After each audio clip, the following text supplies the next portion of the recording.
At least 4 people are believed to have died during anti-government protests that began in the Haitian capital last weekend. One of the victims is believed to be the bodyguard of an opposition politician. Protests kicked off as a result of an announced increase in fuel prices, which was later revoked. The price hike was part of a demand by the International Monetary Fund. Protesters demanded the immediate resignation of the country's president, Jovenel Moise. Protesters clashed with police, who fired shots into the air and let off tear gas. Local radio reported that groups of armed people in civilian clothing had been seen in some downtown districts. And following a reduction in violence in parts of the country, many are now attempting to make a return to normalcy. Some fruit and vegetable merchants returned to their spots on sidewalks. Motorcycle taxis were back at their usual intersections, and lines continue to form at one of the few open gas stations in the Pétionville neighborhood of Port-au-Prince. Some flights were restarted too, with 3 aircrafts landing from the United States after all airlines canceled services on Saturday. However, violence reportedly continues in parts of Haiti, as this footage filmed in Port-au-Prince on Monday shows.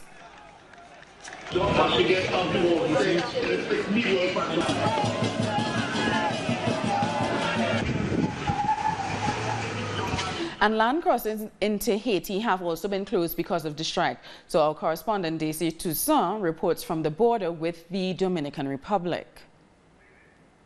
I am in Himani on the border with Haiti on the second day of the general strike called by different social movements and trade unions. This after the intense protest that left at least 3 people dead. The private sector in Haiti is demanding the immediate removal of the Prime Minister Jacques-Guy Lafontaine. The Senator Price Dumont spoke today and said the government knew the people would not accept the move to increase the price of gasoline, and that is why they have had to use 117 million gourdes to distribute to groups close to the government to try to maintain the peace. President Jovenel Moise met on Monday with the leaders of the Senate and the lower house and with the judiciary to analyze the violence that the country is experiencing. The president is also consulting political parties about a possible replacement for the prime minister. Flights remain suspended and the land border is closed. On the Dominican side, the immigration and customs services are working, but on the Haitian side, everything is paralyzed. We'll be keeping you updated. We thank you, Daisy, for that report. Now, the Bahamas are keeping a close eye on the situation in Haiti. The Minister of Foreign Affairs says they're standing by for a possible influx of refugees. There's a likelihood that boats will sail toward the Bahamas when you have challenges in Haiti. And so we're watching it day by day and staying really in close contact with our people. The U.S. government said it expects to have reunited 54 young children and parents separated by immigration officials after crossing into the United States from Mexico. The government said in court on Monday it could not meet the July 10th deadline for all of the roughly 100 children under 5 years old it had been ordered to reunify. A federal judge in California ordered that the youngest children be returned to their parents by July 10th. Judge Dina Sibrau also ordered an estimated 2,000 children over 5 years old must be reunited by July 26th. The government has said it cannot fully meet the first deadline. In some cases, children's parents had already been deported or failed a criminal background check. Others, it said, were unable to prove their relationship. Some detained parents have been released from custody and could not be contacted. Meanwhile, U.S. and Mexican Marines are carrying out joint military exercises in Southern California. The Rim of the Pacific exercise is an exercise involving 26 nations with joint operations carried out annually to assist with tactics, strategies, and alliances between troops of different countries. The exercise is created to be as realistic as possible, with a location modeled after a third world country town, complete with markets, animals, street signs, and civilians. We've been able to distill the last 18 years of operational experience into a realistic training environment that increases in complexity to the point where it forces these young warfighters to enhance their craft to the point where the stress is real, okay, the sweat's real, the injuries may be simulated, but they're forced to deal with and cope with a thinking enemy and with friction, same as they would have to on any battlefield. The Colombian government has announced it will resume the use of glyphosates despite the fact that the European Parliament is currently seeking to ban their use over links to cancer.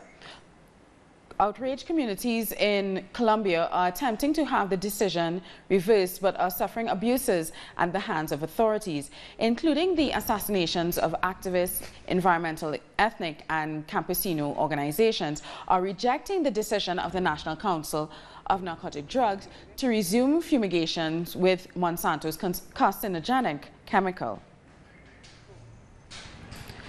For indigenous reservations, the use of glyphosate poisoned their soil, water and other agricultural products. The campesinos pointed out that these crops have become the sole sustenance for thousands of families abandoned by the state. We are saddened by the national government's decision to reintroduce fumigations in our territory. We are abandoned by the state. They are not in the places where the crops are cultivated. These are the consequences. There are no hospitals, no roads, and there is no one who buys the products. Killings of social leaders continue in a bloody wave of violence. Opposition leader Gustavo Petro has urged President-elect Ivan Duque to sign an agreement to protect the lives of social leaders. At least 24 social leaders have been killed over the last month.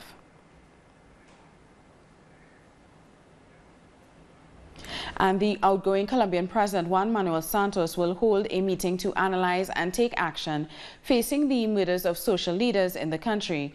Our correspondent, Jose Manuel Jimenez, has the story. Due to the difficult situation that social leaders are facing, the government of Colombia will move the National Commission of Security Guarantees meeting forward. This is in order to analyze what is happening in the regions where social leaders have been murdered and what can be done to stop them. According to the UN, in 2017, 121 social leaders were murdered in Colombia.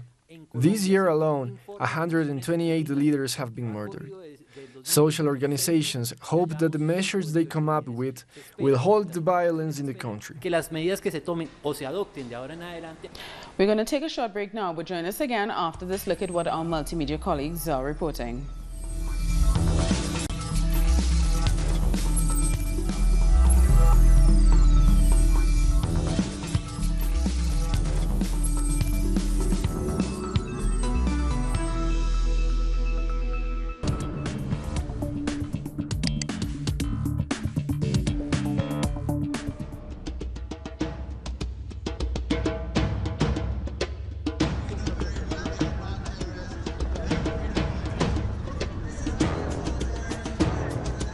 The Israeli army to kill our children.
Said how exciting.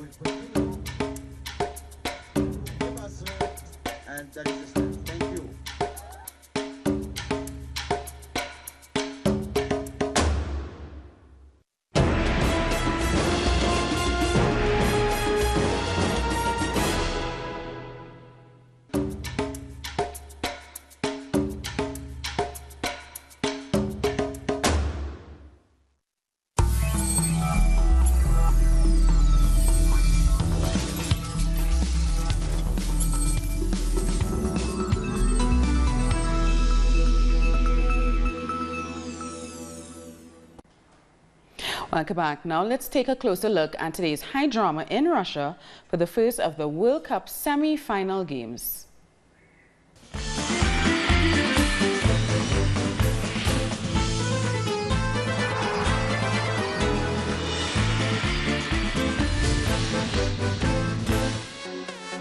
Thank you, Soini, and welcome to our Telesur Russia 2018 special World Cup coverage. I'm Jose Daniel Lopez, and here are today's headlines. France is headed to the World Cup final following today's win over Belgium. Barcelona defender Samuel Umtiti scored a header in the second half to seal the 1-0 victory. France won the World Cup in 1998 and was beat by Italy during penalties in the 2006 World Cup final. Fans in Paris are celebrating as their team heads to the final.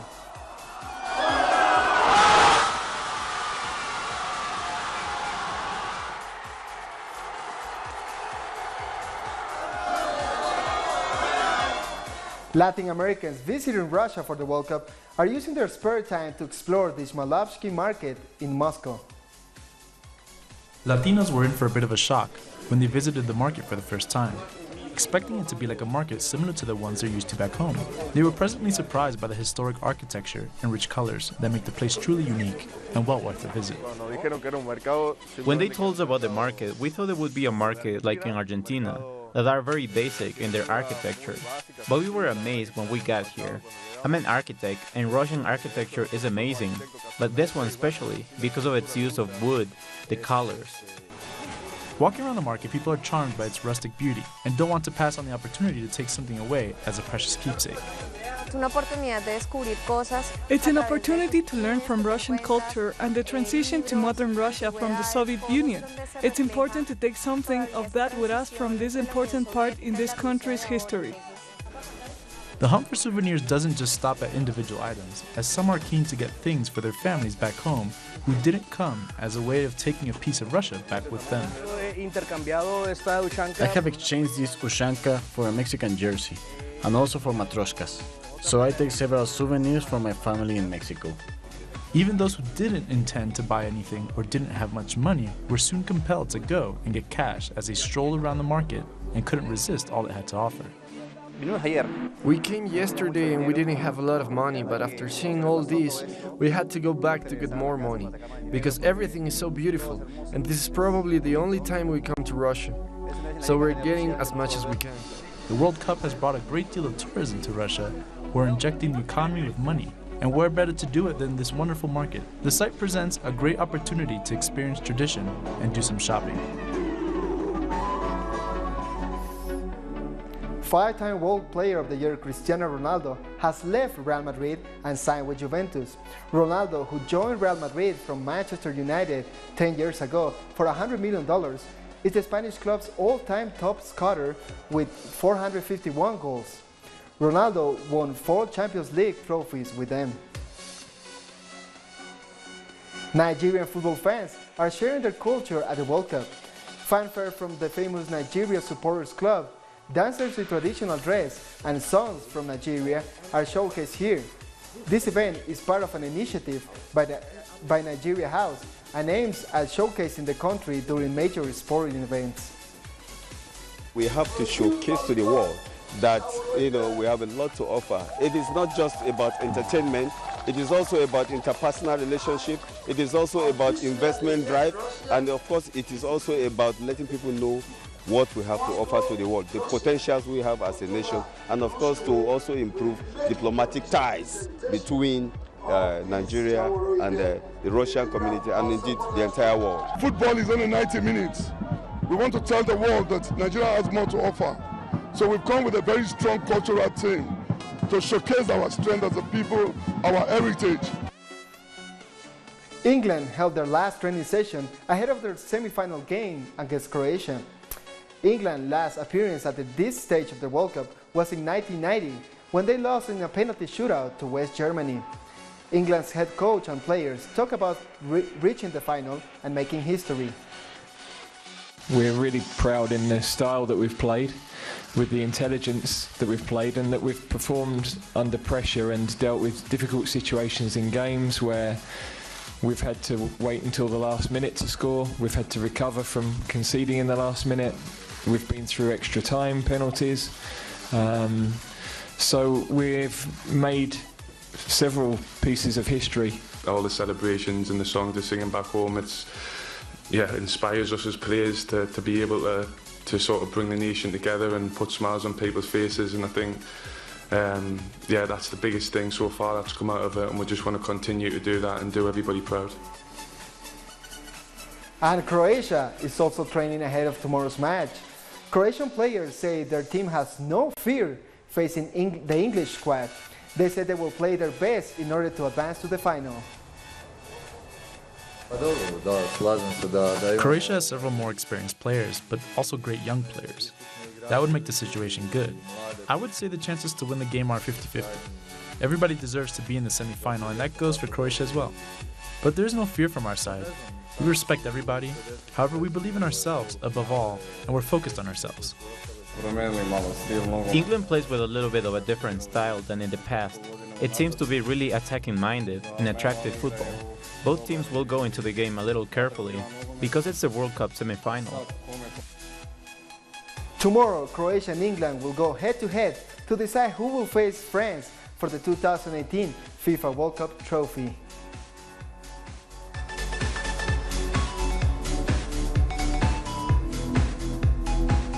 And that's all for today's Telesur Russia 2018 headlines.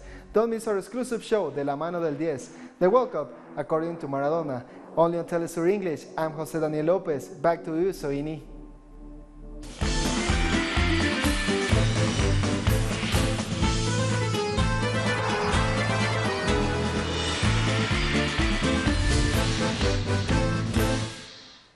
Thank you, Jose Daniel, for that report. Brazil's former president Lula da Silva's imprisonment will soon reach the 100-day mark. Our correspondent, Andre Vieira, has more from the city of Curitiba. It's been 95 days of resistance at the Lula Libre Vigil. That since former President Lula da Silva began serving the sentence here in the city of Curitiba. They continue firmly resisting and sending solidarity to the former president. They are also expressing to the world that Lula da Silva is a political prisoner. Following the judicial battle that took place on Sunday, social movements prepared a complaint against the judge of first instance, Sergio Moro, as well as the judges of second instance, which have not followed through with the judicial decision to free Lula da Silva on Sunday. So we await a complaint from the three judges before the Justice National Council. But also social organizations are preparing mobilizations, for example on next Friday, when there will be 100 days on Lula's imprisonment. Actions are expected in all of the major cities, but the main action is set to take place in Porto Alegre, at the offices of the second instance courts. Also on August 15th, a big march is expected for the registration of Lula's candidacy for the October presidential elections. Here in Curitiba, the vigil remains, and in the other states there will be mobilizations, which will continue to say to the world that Lula da Silva is being held as a political prisoner. Thank you, Andre, for that report. Cuba is to limit business licenses to one per person under new private sector regulations, which will come into effect in December. The new private sector regulations aim to improve conditions for self-employed workers and to ensure legal practices are adhered to. Self-employment in the country has been steadily rising, but there have been deviations along the way, which the government aims to crack down on with the new regulation. Venezuela and Ghana signed an agreement to end the visa requirement for diplomatic passports, aiming to promote ties between the two countries. The agreement is a result of the South-South Dignity Tour, in which the Venezuelan Foreign Minister, Jorge Arias, is visiting several African nations. In Ghana, Arias met with his counterpart, Chile Ayokor Buchai. Arias also met with social movements and left-wing political parties as they held a popular assembly in solidarity with Venezuela. Barbados is willing to collaborate with Guyana on matters of mutual interest. During bilateral talks with the president of Guyana, David Granger, Motley proposed the signing of an investment and development agreement. Granger said that his country's oil and gas resources could be used to relieve energy supply pressures.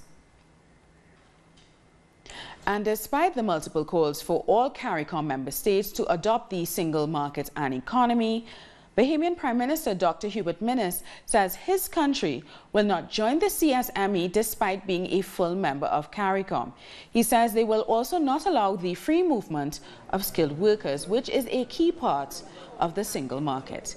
Dr. Minnis was just in Jamaica for the recently concluded CARICOM heads meeting, where many of the regional leaders called for the members to support the full implementation of the CSME.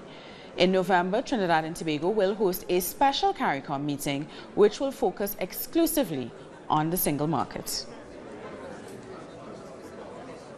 And Trinidad and Tobago is working on its labor migration policy to offer greater protection for migrants.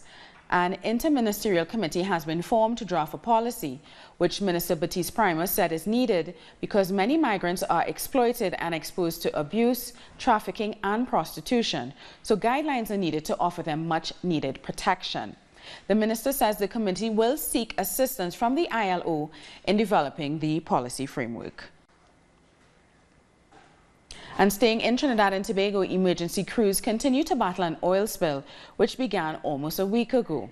The leak, which was initially reported last Wednesday, is a combination of gas and light oil. On Sunday, an orange substance, which appears to be emulsified oil, appeared on 2 of the country's south coast beaches.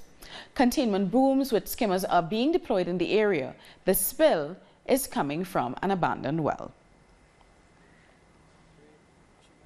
And all 12 boys and their football coach have been safely rescued from the Tam Long cave in Thailand. Earlier, we spoke to the journalist Nicola Breton, who has been on the site covering the rescue operation. He gave us an update on the condition of the rescue boys and their coach. Actually, they are quite fine, as far as I know. It's much better than expected, and the doctors are very, very confident. No one has fever, for example. Of course, they are weak, really, really weak, but they don't have any specific pathology, and I can tell you that they are starving. They are asking for food, specifically for meat, but it's a good sign. The 12 boys will have to stay now, let's say, a week at least at the hospital, but after they will be able to go back to their family. Indigenous rights are taking center stage at the United Nations High-Level Political Forum on Sustainable Development in New York. A panelist at the site conference, Hindu Umaru Ibrahim, spoke of the tremendous contribution Indigenous people make to their respective economies, yet too often their lifestyles are often disregarded and they are barred from having any real claims to the natural resources. She is warning the UN that to ignore Indigenous rights would run counter to any country's attempt to meet their Sustainable Development Goals or SDGs. In parallel, we have the African Union who recognize the indigenous people's rights and then who recognize the importance, the green economy and all. So what we want here, they need to create a specific attention to indigenous peoples within the 2063 agenda, and that can allow us to achieve what we want. A suicide bomber killed at least 10 people and injured 4 more in Jalalabad, Afghanistan on Tuesday. 2 officials say 2 security staff and 8 civilians were among the dead. In the fire that followed the explosion, several cars and shops were destroyed. So far, no militant group has claimed responsibility for the attack. The Supreme Court of Israel has decreed the demolition of 30 Palestinian homes to make way for settlements in Susia Hebron of the West Bank. Condemned by the residents who appealed to the international community and the UN to put a stop to Israeli aggression. The village has been subjected to attacks before. In 1986, Israeli forces confiscated the village's historic area, displacing its residents. A flotilla carrying patients and students titled Freedom Ship 2 has departed from the Gaza port west of the Strip on Tuesday in an attempt to break the Israeli siege imposed on the Gaza Strip. Spokesman of the High Committee of the Great March of Return and Breaking the Siege, Ramdan al-Hayek, said that the purpose of the journey is to try to confront the Israeli siege on the Gaza Strip. One patient on the boat, Aman Mohammed, said, "I was in need of the treatment since 11 years ago, and nobody helps me to go out for the treatment. I'm not afraid or worried, but I want to reach the safe place." Today's launch marks the second attempt. In May, a boat carrying 25 patients injured during the Great March of Return departed with the intention of reaching Limassol, Cyprus. We've come to the end of this news brief. For these and many other stories, you can find them on our website at telesyourtv.net/English. And join us on social media, Facebook, Twitter, and Instagram. For Tell Us Your English, I'm Soini Gray. Thank you so much for watching.